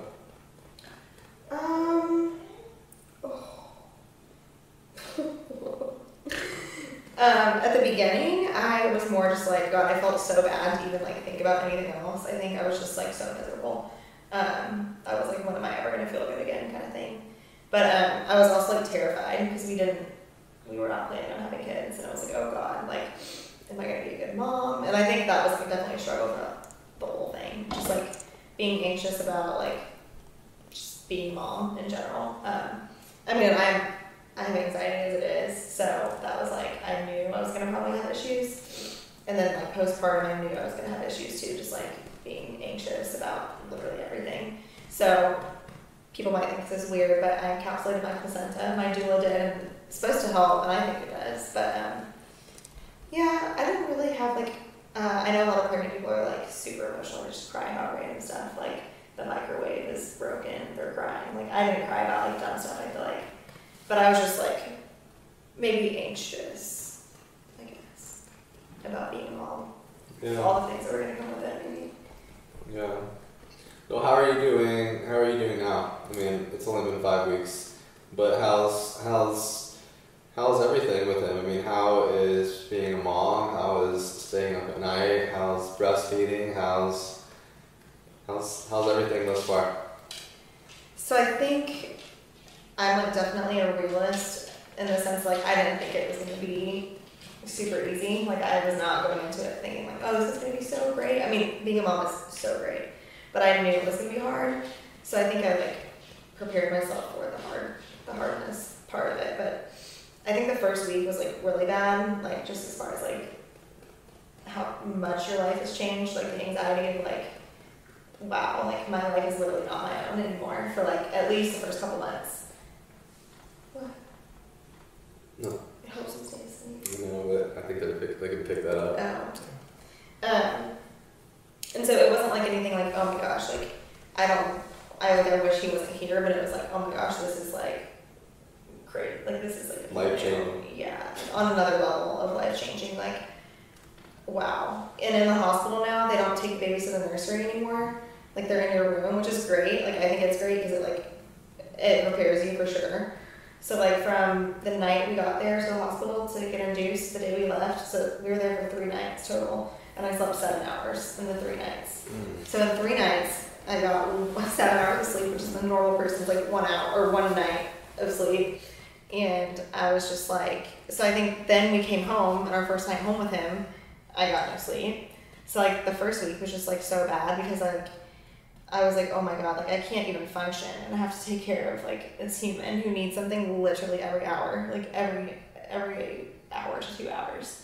Yeah. Like he needs to eat every other hour, and like, you know, I also have like a husband and a dog, and like, I mean, there was a point where I was like, hey babe, has Cash like been fed? This like, I mean, I haven't even like cared, like this sounds horrible, but I mean, I didn't even think about it. So like, thank God you were feeding him because I didn't. Yeah. And yeah, it was hard. And so now, like, I mean, it's still early on, but like now, I mean, I'm still, you know, I have still anxiety about like, he should be sleeping during the day, and if he doesn't sleep, he's not going to get good sleep at night. Like I get anxious when it gets to nighttime because I'm like, I wonder how much sleep I'm going to get tonight. Like I don't just like, I'm not able to just like let it be kind of thing. That's hard for me. Like I just wish I knew what he was going to do. Like, Yeah. I wish I knew. You know what's really interesting about that? I was listening to a podcast a few days ago with Ben Bergeron, and he has gotten all this like stress tests done and things like that. And it actually showed that he was the most stressed out of everything that he does, all these speeches and presentations and working with CrossFit Games athletes and all this. The time that he was like the most stressed was right before, or like the time to put the kids down for bed. And he was talking about, he's like, you know, it's just that uncertainty of like, is it going to be a good night or is it going to be a bad night? So and it's like, that's interesting. it's definitely that, because like you, like, and it has nothing against you, like there's really not much you can do for him in the middle of the night. Like I've been telling everybody, like when he eats, like I have to feed him. So I mean, there's really no point for you to get up, but it's like, you don't have that anxiety because you know when you go to sleep, like you're going to sleep. Like I'm like, okay, like I put him down to sleep, he's sleeping now, like am I going to get like a couple hours, or am I going to be laying down for 30 minutes and then back up again? And so it's like hard to not be anxious because you're already so tired, and like then you feel guilty for like putting such expectations on this like tiny human who has no control over, you know, Right. he can't help it. Right. But you're like, please sleep. Like your mom is dying over here. I'm gonna cry because it's like you're just so exhausted. But like in a good way. Like I love him so much, but it's like, man, rough because you're like, please sleep. Yeah. But it's getting better. But I struggle with like, I guess what you said, just like letting it be. Like just, I put him down and like if he gets 3 hours, awesome. If he gets 1, like that sucks. But, or if he gets 5, like that's even better. But like I just wish I knew how long he was gonna sleep and then I could sleep better. And like I don't sleep well when I sleep next to him because like every noise, I'm like, look up, like, you know. And now he kind of has this cold, so I'm like, can he breathe? Like, you know, like what if he like chokes on something and, you know, he makes all these noises when he's sleeping, so I just want to make sure that he's like alive. So yeah, all the things. Yeah. Breastfeeding is great, you asked about that. Like, it's so time consuming and exhausting, but it's going well, which is good, because I know a lot of people have issues with it. Yeah. Like, I don't. Did you any issues at all in the beginning, him latching or anything like that? Everything's been, he's done pretty well. Mm-hmm. Yeah. I mean, maybe in the first day or two, because it's so new. Like that, when they come and help you in the hospital, it's like helpful. Yeah. When they come help. But there's so many resources now. Like you can call a lactation consultant and they'll come to your house. Like. Yeah. Oh yeah, that made me think. So speaking of lactation consultant and going back to, I don't know if they caught this, but so we decided to hire a doula. Can you talk about that a little bit? I think there's a lot of people out there that don't know what a doula is. Yeah, so a doula is a birth coach. Her name is Nicole Moffat. If anybody watches this, she's awesome. She's always telling me to, you know, word of mouth. So there you go, girlfriend. Shout out, Nicole. Gotcha. She was great. I think the company was like Dallas Birth Resources or something. But it's kind of pricey, I will say. But I mean, like 100% worth it if you don't really care how your birth goes and you're just like, give me all the drugs and like I don't care what happens and like, you know, whatever, then I mean it might not be for you. But like if you just like want to know like kind of like why things are done or like why your body is doing this and like, you know, some of the choices that you have, and like what's best for like you and the baby and like why doctors say you need a C-section when you really don't. Like it's just like really good for like education purposes and like they're there. She was like available through text message all the time. It was kind of like y'all as a nutrition coach. Like I could text her whenever. Like she would, you know, answer with a question or like give a lot of good, like she sent me a lot of articles, resources, and we met 3 times before I had the baby just to go over like birth plan, you know, how are you feeling, blah, blah. And then she's on call 38 weeks on, just in case if you go into labor early. And then she's there throughout your whole birth. Or if you want to labor without her at first, you just text her whenever you're ready for her to come. And then she does a postpartum visit, and then you have the option to encapsulate your placenta if you want to. But they help with like natural pain relief. So if you want to go all natural, she has all these like ways and all these, you know, like tricks and tips to help with pain, like while you're breathing and going through your contractions, I guess you could say. But then like even if you get epidural, like she's super helpful because I did end up getting one.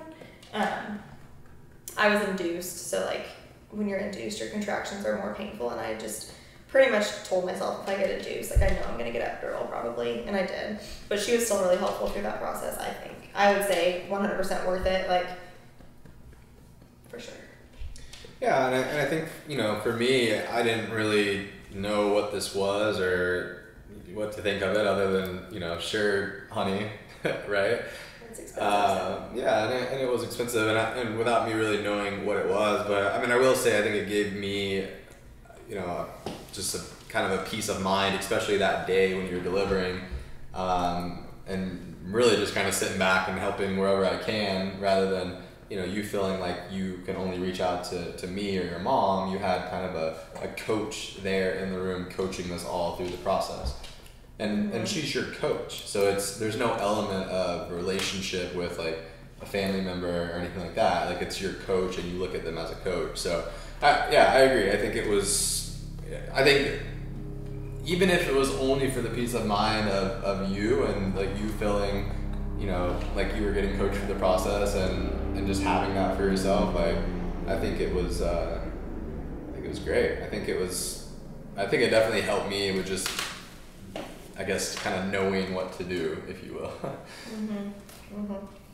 Yeah, she was awesome. So talk a little bit, another thing that you did, well, gosh, the list goes on and on. You did a lot of different things in prep for birth, but talk a little bit, you also, so you had worked with a chiropractor. That was one thing that you did. And what was kind of the reasoning behind that? So this chiropractor was recommended to me by the doula, and so she's very, all these people are like all about like the all natural like aspect of like letting your body do what it's supposed to do in birth and kind of just like supporting yourself the way as best you can to make the birth process as easy as possible. So this chiropractor, she recommends to only start going to her in the 3rd trimester, and she'll adjust you and get you, and kind of the purpose of it is to kind of like help get your hips and your pelvis like open and set to like carry or to like birth a baby, because like a lot of women will end up having to have a C-section because like their pelvis, like the doctors say like their pelvis isn't wide enough, or like sometimes it is, sometimes it's just like tilted a certain way, or like, you know, whatever. So like if people would have, like sometimes if you go into labor and you're having contractions, or if your water breaks and you're not having contractions, you can get adjusted by the chiropractor and like, I don't know the terms, but set something into place and whatever, and then all of a sudden like your baby's like ready to come out. So just like getting your body as optimal as it can be to have a baby.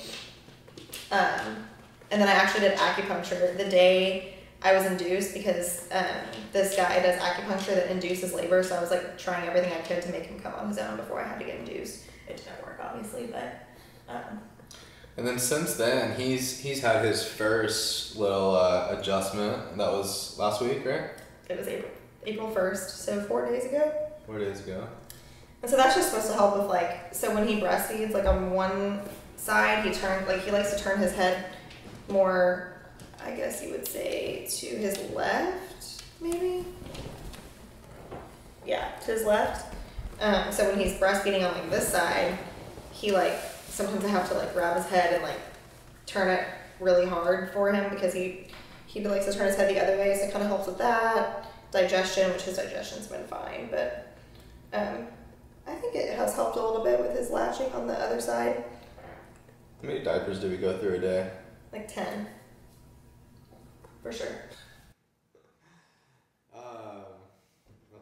All right, so obviously this is something we've talked about it before. You wrote a blog on it, but you know, you're a nurse, and you've worked night shift, you work day shift, and you know, as we've been talking about, there was that weight gain period when you did nights for 9 months, and then you know, I've lost 30 pounds after that. So talk to, for my shift workers out there, for my nurses, firefighters, police officers, whatever, like, what are, maybe you can just go specific to nurses, but what are some of like your top recommendations for some of the problems that you were running into, the break room, different things like that?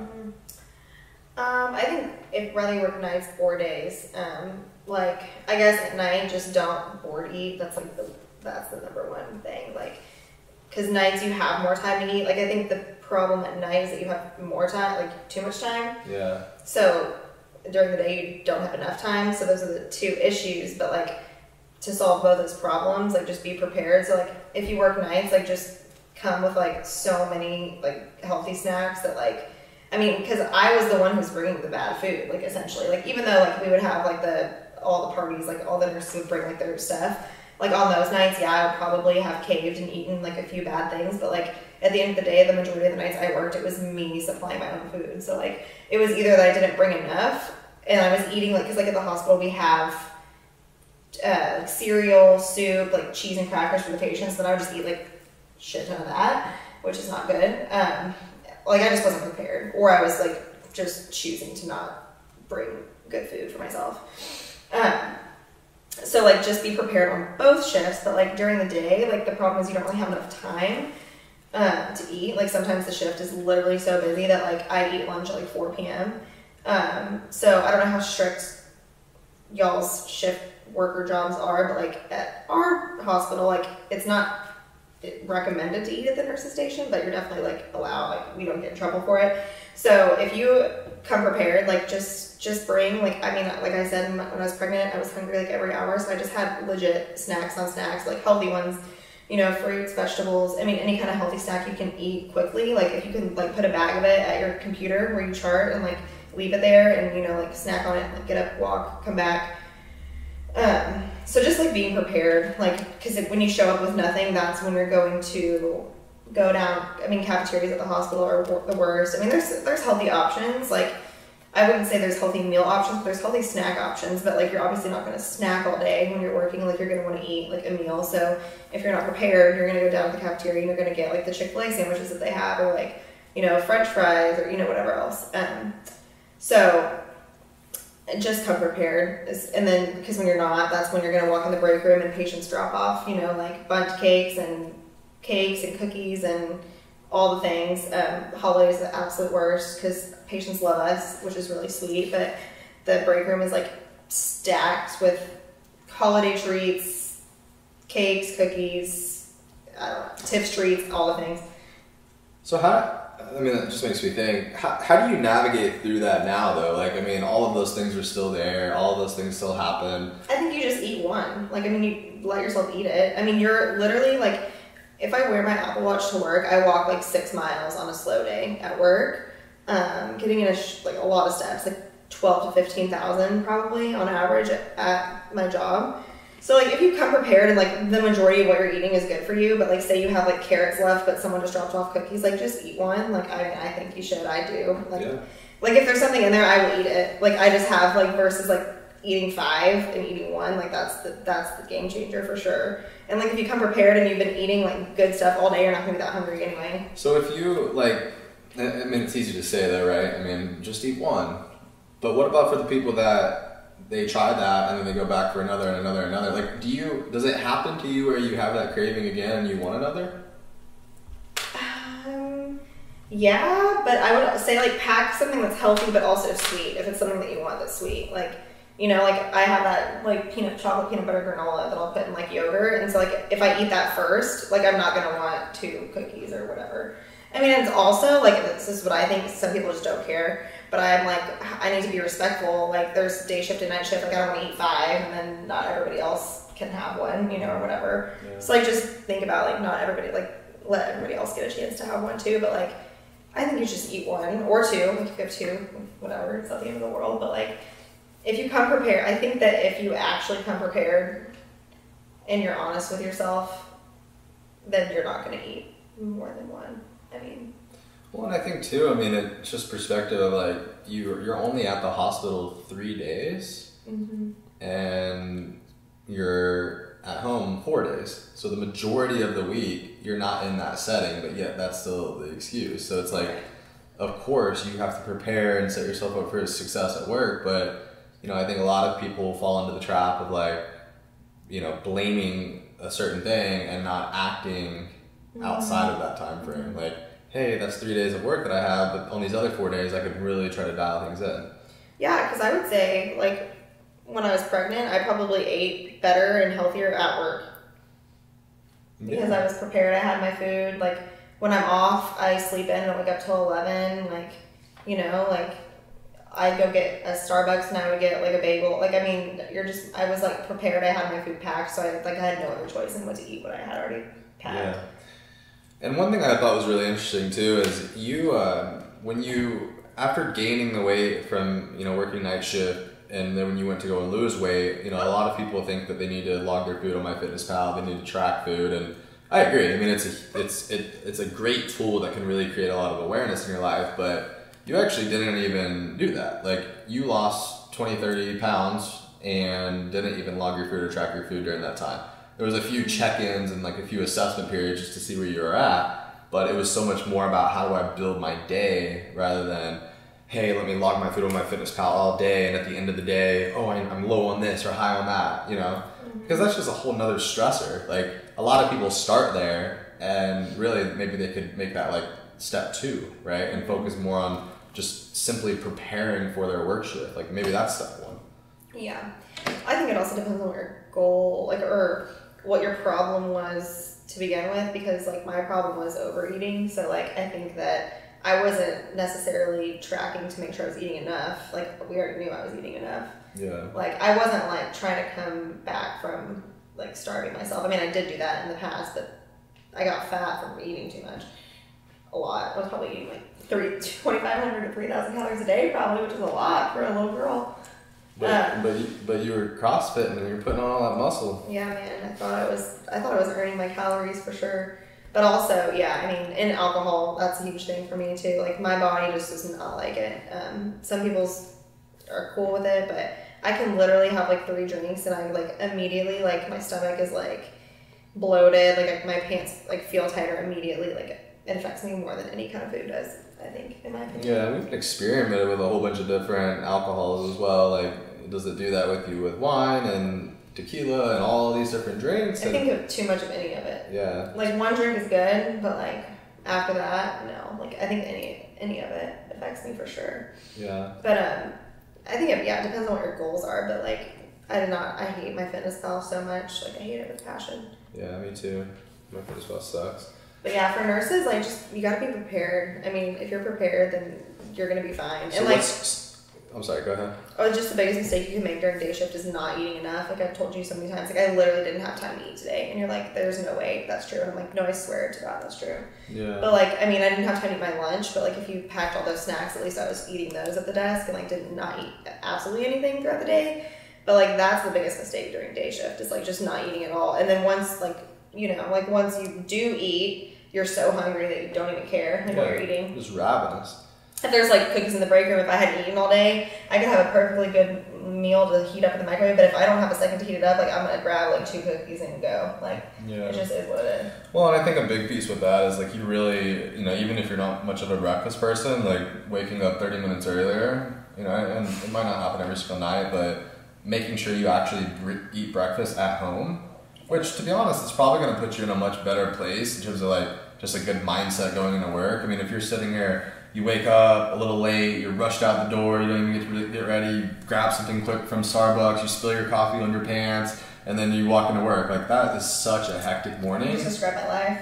Yeah, I know. But it's a much more hectic than, hey, let me go to bed right when I get off my shift, or as close to it as I possibly can. And I know this is hard, this isn't a perfect world and all these things, but it's 3 days a week, so it's like, yeah, I legit have to be at work at 6:30, and I wake up at 6. Yeah. I wake up. So I mean, you would have to. Insane. But just imagine a morning of waking up at, like, going to bed early, getting all the sleep you need, but waking up at 5:30 and sitting down and like cooking breakfast and like listening to a podcast before you go into work. Mm-hmm. Well, yeah, my life's about to look a whole lot different now because I have a baby now that I can't just like wake up and like rush to work and I have to like feed him before I go and like. Yeah. So it'll be different for sure. For sure. So yeah. last question on this topic of nutrition for shift workers, nurses in particular. In the nurses setting, or we could even use teachers, because this is another thing, the break room, teachers, firefighters, whatever. I mean, this is very consistent across the board. What is your best piece of advice for the environment situation, for the peer pressure situation? You know, like, it's just this thing of like the people that you surround yourself with are who you become. And so when you're around people that are, you know, like if that's the norm at the hospital of people bringing stuff in all the time, eating out all the time, you go into the break room all the time, they'll snack it on all these unhealthy, like, it's at some point somebody either has to like take charge and kind of like lead from the front, or everybody just ends up, you know, following along. So what is your, I mean, what, like, how do you, I guess the question is, how do you still stay like disciplined regardless of the environment? I mean, this probably sounds rude and like kind of a little vain, but like, I just know that I don't ever want to, I mean, it's definitely about how you feel too, because when you're like bigger, overweight, like eating crappy, you feel crappy, like that carries into your day, your life, all that. But like, I just don't want to look like that again. Like, so, I mean, like, I just like can look around and be like, I don't want this to be me. And that's enough for me. I mean, honestly.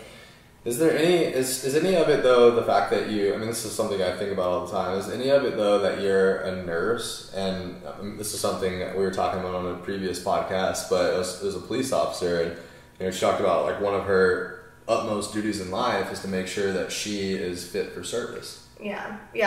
Oh, for sure. I do think about that too. I mean, you preach about, you know, being healthy and, you know, taking care of yourself so that things, you know, you don't get all these like comorbidity diseases and whatnot. But if you're unhealthy yourself, then you kind of look like a hypocrite. So yeah, definitely. Yeah, I think about that for sure. Yeah. good.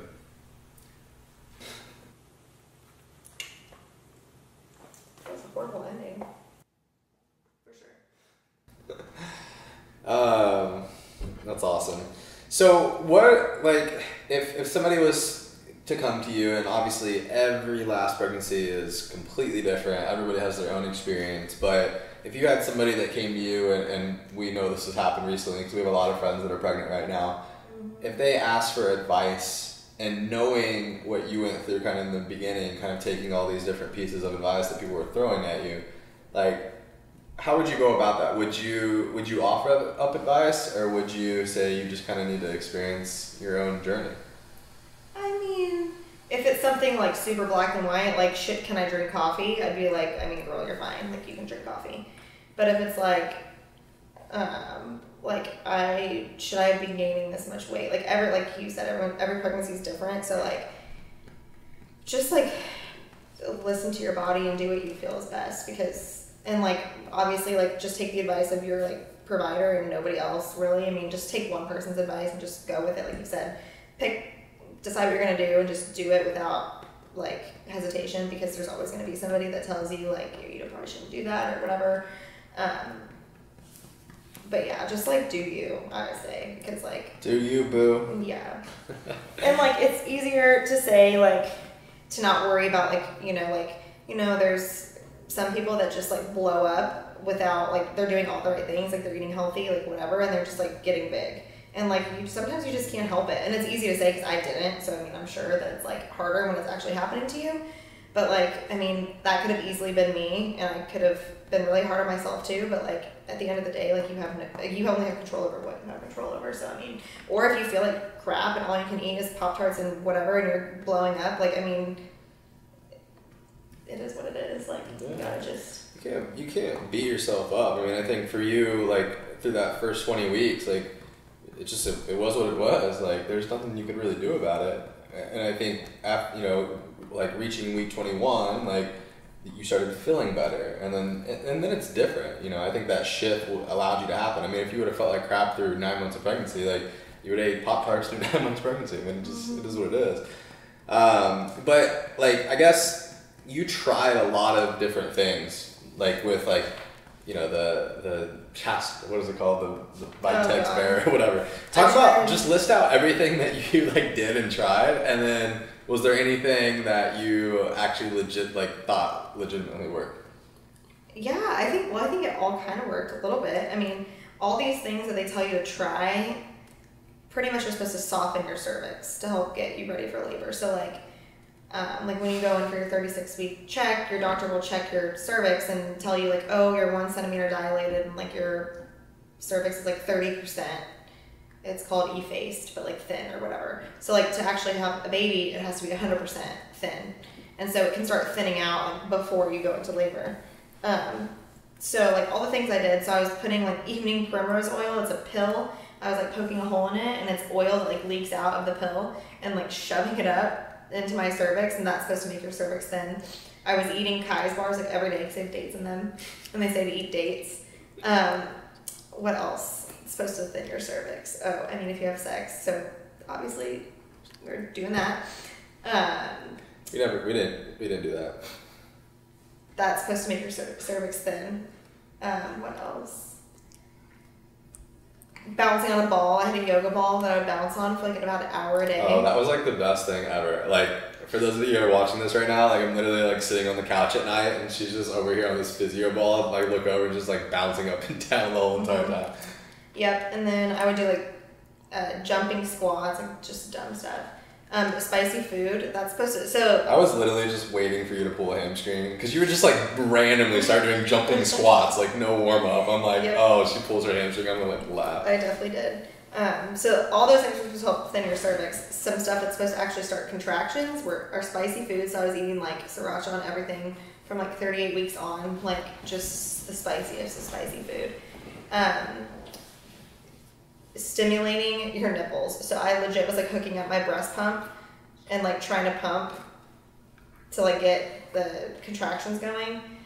Gosh, I literally look it up. I did everything except castor oil because there's some not so good things said about drinking castor oil. So I did not do that. But some people do, and I've heard it works, but I did not do it. And I really did not want to be induced because I was like all about like going all natural, like feeling the process, feeling the pain of the baby come out, like our bodies were made for this, blah, blah, blah. Which, not, like, I don't know if I could have done it if I wasn't induced, but like when you're induced, and there's some women that are induced and still go natural, which is super badass. There's this girl in my like mom group at Watermark who got induced and went all natural. Insane. I told her she was amazing. Yeah, I was like, girl, you're amazing. But so like when you're induced, the contractions are more painful because they're fake contractions, like they're a drug that they're giving you. And so I told myself, like, if I get induced, I'll probably get epidural. Like, that's fine. I'm not going to try and like tough it out. But I was really bummed. Like, I did not want to get induced. I had major anxiety. Like, even driving to the hospital, I like was like, is this the right thing to do? Like, I mean, but at the end of the day, like, I got epidural. Like, who cares? Like, he's fine. I mean, like, I think it's stupid that I was so stressed about it. But I also, like, just felt like I was going back on everything I said that I wanted. But, like, I mean, I waited a whole week longer than he was supposed to be here, so. Yeah.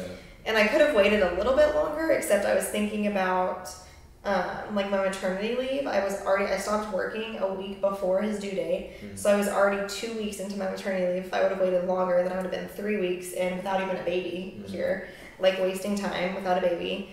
And, like, I thought, what if I wait 3 days? And, like, because my doctor was only going to let me wait 3 more days.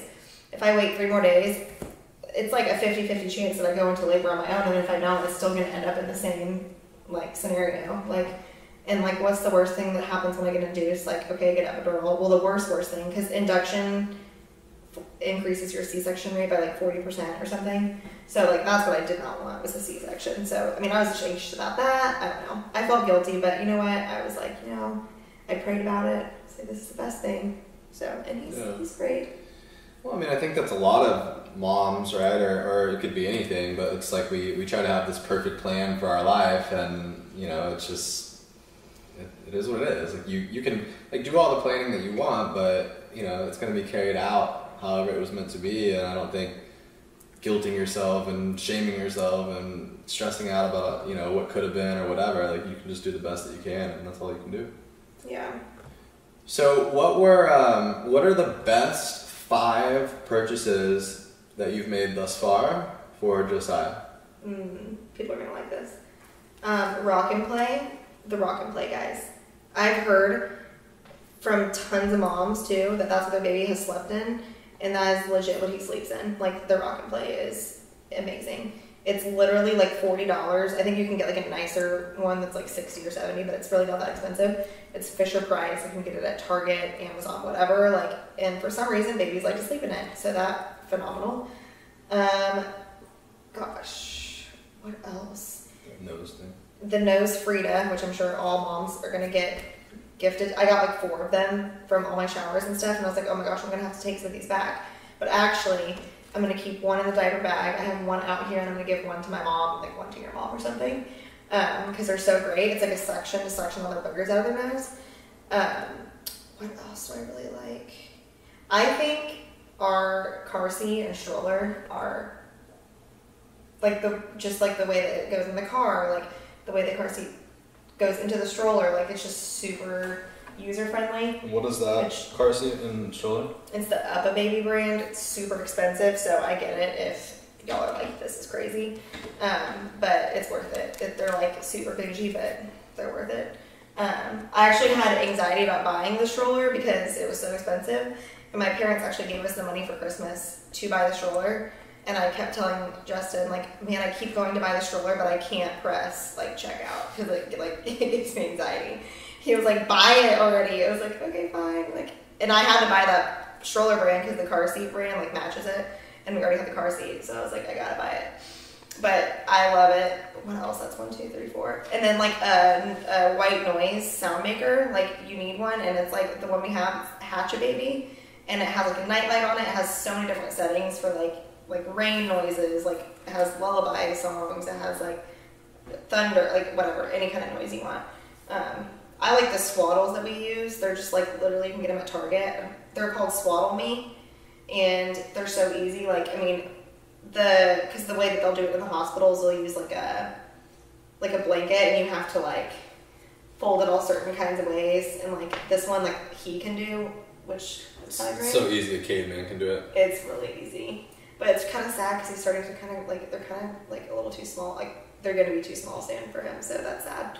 But I would say yeah, those things. Fine. Yeah, I think that's good. Because all the other stuff like diapers and wipes, we haven't had to buy any of it. We just got like, this. I mean, but everyone's that's another phenomenal recommendation I got for the dads out there. We did a dudes and diapers party, which obviously I learned about this from, I don't even remember somebody, but from our merge leaders. Yeah, our merge leaders from church actually. But yeah, so they basically, we had a party, like all of my friends and her dad and my dad and those things, and everybody, their gift to get into the party is essentially a box of diapers, or a bag of diapers. So we're stocked up pretty well. I mean, how long do you think this will last? A long time. Close to a year? Probably.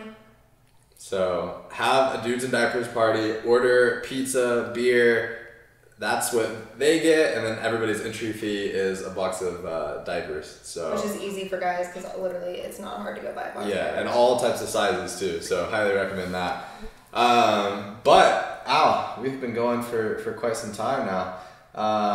Last question I always ask people on the podcast: what are you most excited for here in 2019?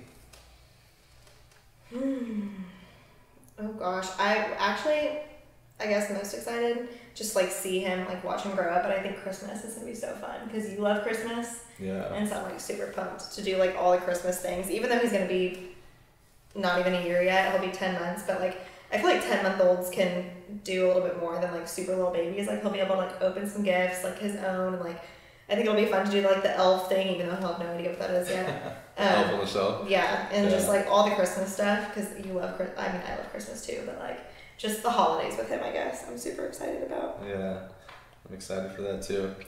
Well, awesome. Well, thanks for taking the time, love. I appreciate it. Yeah, I got nothing else to do besides feed a baby. All right, guys. Job right now. Yeah, right. All right, guys. Thanks for tuning in, and we'll chat soon.